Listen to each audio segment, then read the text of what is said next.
चुगलखोर पड़ोसन। क्या कर रहे हो? छत पे जाके अखबार पढ़ूंगा। बस यही करो।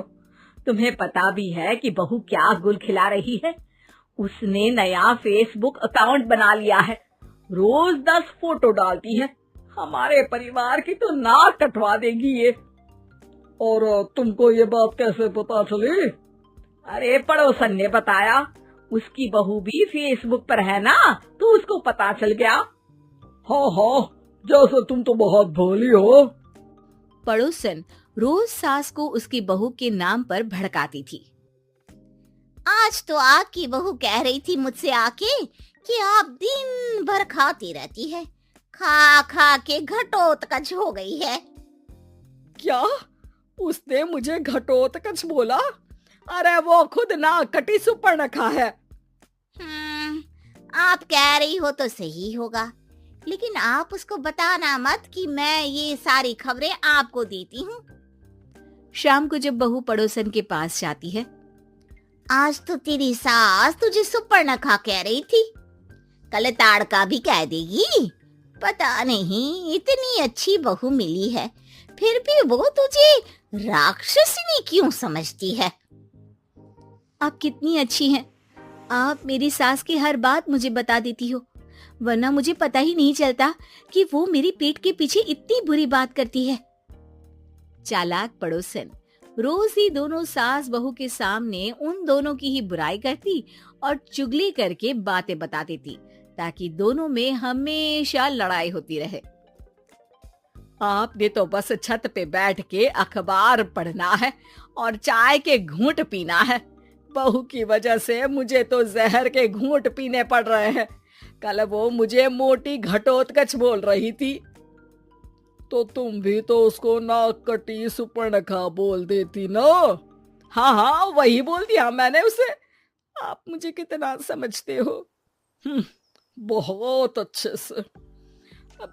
मुझे वो ये बात पड़ोसन ने बताई ना, वही तो है आपकी शुभ चिंतक।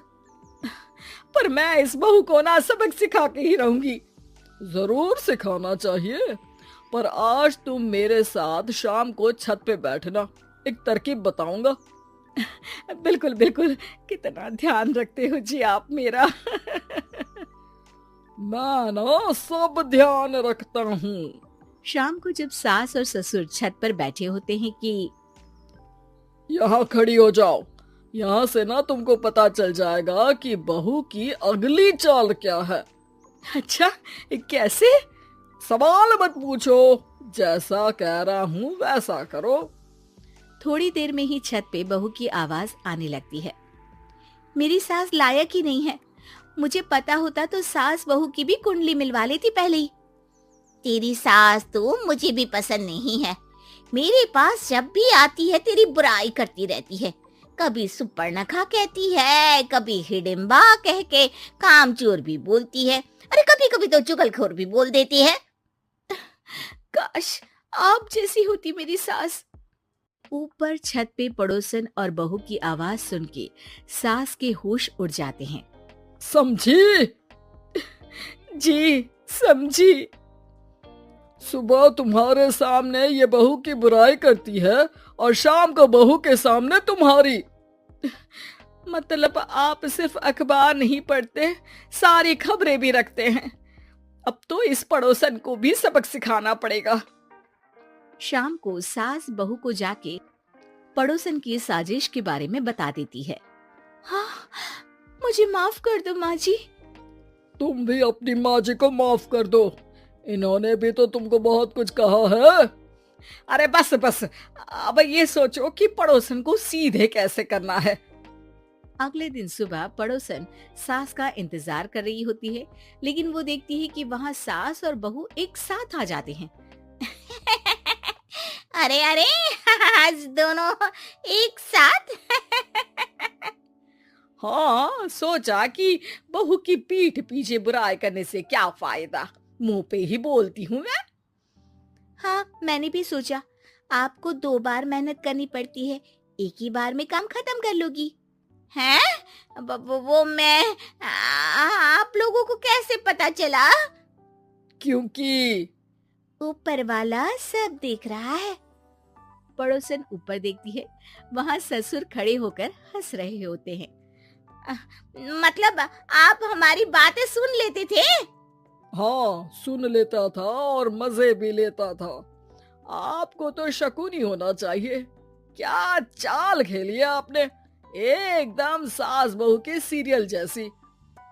तो बताओ पड़ोसन जी, मेरी बहू ने आपसे अब मेरे बारे में क्या बोला? यही बोला कि सास बहुत अच्छी है, बहुत ध्यान रखती है। अच्छा, और सास ने मेरी क्या बुराई की? नहीं ना की बुराई, हमेशा तारीफ करती है। भगवान सबको ऐसी सास दे। मेरी गलती है जो मैंने आप लोगों में आग लगाने की कोशिश की। पर छत पे लगा हुआ सीसीटीवी यानी कि शर्मा जी सब देख रहे थे। हाँ जी, मुझे माफ कर दीजिए। माफ क्या, आपको तो अब हम साफ ही कर देंगे अपने वालों की लिस्ट से। आज से आपकी और हमारी बात बंद, लेकिन बुराई जारी रहेगी। अब आपकी हरकत के बारे में पूरे मोहल्ले को बताना तो पड़ेगा ना आंटी जी।